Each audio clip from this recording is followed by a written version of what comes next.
गजा में इस वक्त खुशी का माहौल है। चारों ओर लोग खुशियां मना रहे हैं। फिलिस्तीनियों ने खूब जश्न मनाया और इस वक्त चर्चा घायलों को अच्छे इलाज और भूखों को भोजन देने की होने लगी, क्योंकि युद्ध थम चुका है और शांति लौटने लगी है। अमेरिकी राष्ट्रपति डोनाल्ड ट्रंप द्वारा प्रस्तावित 20 सूत्री योजना का पहला चरण दोनों पक्षों ने मान लिया। इस समझौते के मुताबिक अगले 72 घंटों में इस्राएली बंधकों को रिहा किया जाएगा और सैकड़ों फिलिस्तीनी कैदियों की अदला बदली होगी, जिसकी तैयारी भी अब तेज हो गई। इसके साथ इस्राएली सेना गजा से कुछ हिस्सों से पीछे हटेगी और हर दिन 600 ट्रक मानवीय सहायता भेजी जाएगी। इसराइल की कैबिनेट ने इस प्रस्ताव को मंजूरी भी दे दी और युद्ध विराम अगले 24 घंटों में लागू होने की संभावना है। लेकिन यह समझौता सिर्फ एक चरण का है। सबसे बड़ा विवाद बचेगा दूसरे चरण में। क्या हमास स्वेच्छा से अपने हथियार सौंपेगा?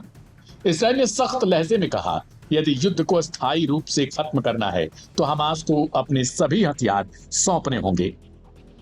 संगठन को भंग करना होगा और सत्ता से हटना होगा। लेकिन सार्वजनिक रूप से हमास ने इस मांग को ठुकरा दिया है। कुछ विशेषज्ञों का कहना है कि हमास बातचीत के दौरान आक्रामक हथियारों को निष्क्रिय करने की ओर समझौता कर सकता है, लेकिन हल्के हथियार या अपनी सुरंगों का नक्शा कभी नहीं सौंप सकता। ये सुरंगें दशकों में बनी हैं और इसराइल के खिलाफ प्रतिरोध का एक हिस्सा है। एक विशेषज्ञ की माने तो हमास तभी हथियार छोड़ने वाला होगा जब एक स्वतंत्र फिलिस्तीनी राष्ट्र स्थापित हो जाएगा और उस पर फिलिस्तीनी नेतृत्व का नियंत्रण होगा। वहीं दूसरी ओर कुछ विश्लेषकों का कहना है कि हमास केवल उन हथियारों को देने को राजी हो सकता है जो आक्रामक हो, पर अपनी रक्षा संरचनाएं, सुरंग नेटवर्क और संगठनात्मक ढांचा बनाए रखेगा। गजा युद्ध की शुरुआत 7 अक्टूबर साल 2023 को हुई थी और अब करीब 2 साल बाद यह समझौता सामने आया है। लेकिन जानकार बताते हैं कि हमास तभी हथियार छोड़ेगा जब एक स्वतंत्र फिलिस्तीनी राष्ट्र की नींव इसराइल रखने के लिए तैयार हो जाएगा, क्योंकि इसराइल हर बार इस बात से पलट जाता है, वरना वे इसे आत्मरक्षा और प्रतिरोध के अधिकार के रूप में देखते रहेंगे। दरअसल अंतर्राष्ट्रीय कानून के मुताबिक किसी भी कब्जे के खिलाफ सशस्त्र प्रतिरोध का अधिकार मान्य है, लेकिन इसराइल और उसके पश्चिमी सहयोगी लंबे समय से यह शर्त रखते आए हैं कि किसी भी शांति प्रक्रिया से पहले फिलिस्तीनी गुटों को अपने हथियार छोड़ने होंगे। गजा में इस वक्त हमास ही नहीं बल्कि इस्लामिक जिहाद, पीएफएलपी और अल-अक्सा शहीद ब्रिगेड जैसे कई गुट सक्रिय हैं। इसराइल की बमबारी ने उनकी ताकत को कमजोर तो किया, लेकिन पूरी तरीके से उन्हें खत्म नहीं कर पाया। यही वजह है कि विश्लेषक मानते हैं कि अगर हथियारों के मुद्दे पर बातचीत अटकती है तो हालात फिर से भड़क सकते हैं, क्योंकि इसराइल इसे हमास की ही जीत समझेगा अगर वे अपने हथियारों और सुरंगों का डेटा नहीं सौंपते। ट्रंप की योजना शांति की दिशा में पहला ठोस कदम है, लेकिन इस रास्ते में भरोसे की कई दीवारें हैं। गजा की तबाह इमारतों के बीच जो बच्चे आज मलबे में खेल रहे हैं, शायद वही कल इस समझौते की सच्ची कीमत समझ पाएंगे। सवाल यही है, क्या वे 20 सूत्र वास्तव में शांति की इबारत लिख पाएंगे या फिर गजा एक बार फिर गोलीबारी की लपटों में घिर जाएगा।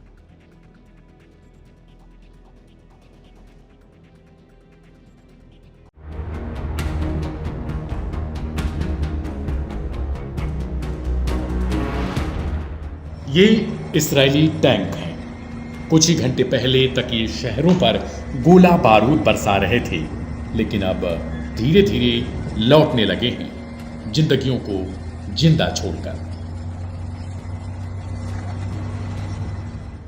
कारण सिर्फ एक है, आदेश बदल गया। कुछ घंटे पहले तक उन्हें जो आदेश मिला था वह तबाही, जिंदगियों का खात्मा और लोगों की रोजमर्रा की जिंदगी छीनने का था। लेकिन अब स्थिति बदल चुकी है।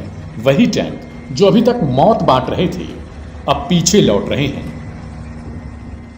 गजा जो कभी खूबसूरत शहर था, आज जंग का मैदान बन चुका है। वहां न बिजली बची है, न रिहायशी बिल्डिंग्स और न ही सड़कें। खाने पीने की चीजें तो दूर की बात है, मगर अब जीवन की एक बार फिर राह दिखने लगी है।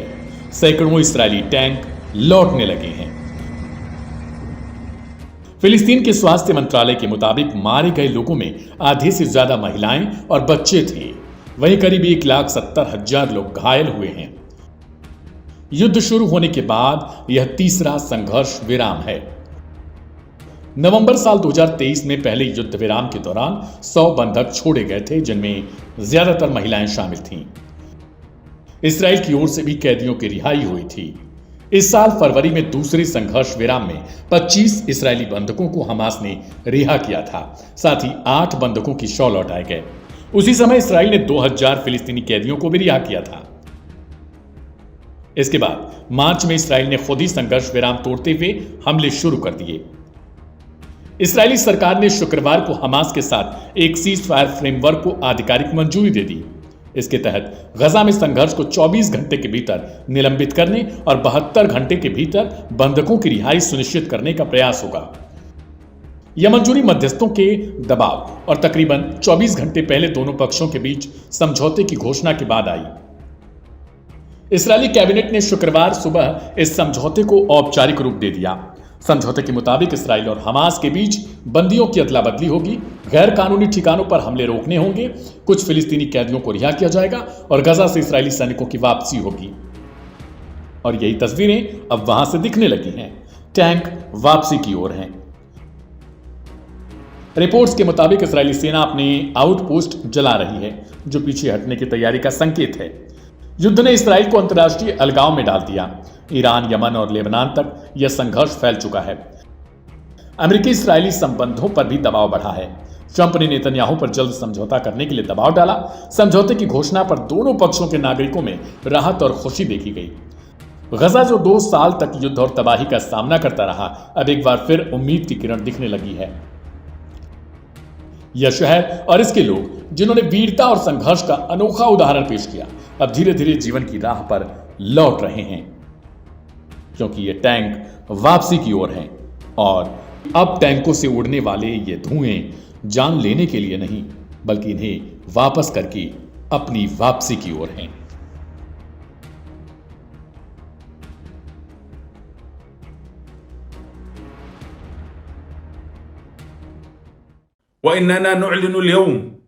प्रिय फिलिस्तीनी भाइयों और बहनों, हमारे अरब जगत, मुस्लिम उम्मा और गाजा के लोगों, वीरता, सम्मान और बलिदान की धरती गाजा के लोगों को मेरा सलाम।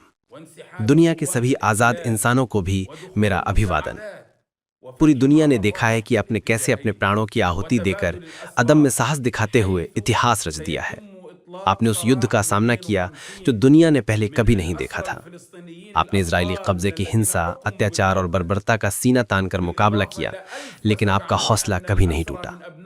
आपने लड़ाई जारी रखी, भूखमरी और अपने प्रियजनों की मौत का दर्द सहा, अपने घरों और संपत्ति के नुकसान के बावजूद डटे रहे। आप तंबुओं में रहे, ढही हुई इमारतों के मलबे के नीचे जीवन बिताया, मगर हिम्मत नहीं हारी। आज हम 7 अक्टूबर की लड़ाई और क्रांति की दूसरी वर्षगांठ मना रहे हैं। हम उन सभी के सामने सिर झुकाते हैं जिन्होंने इस प्रतिरोध की शुरुआत की।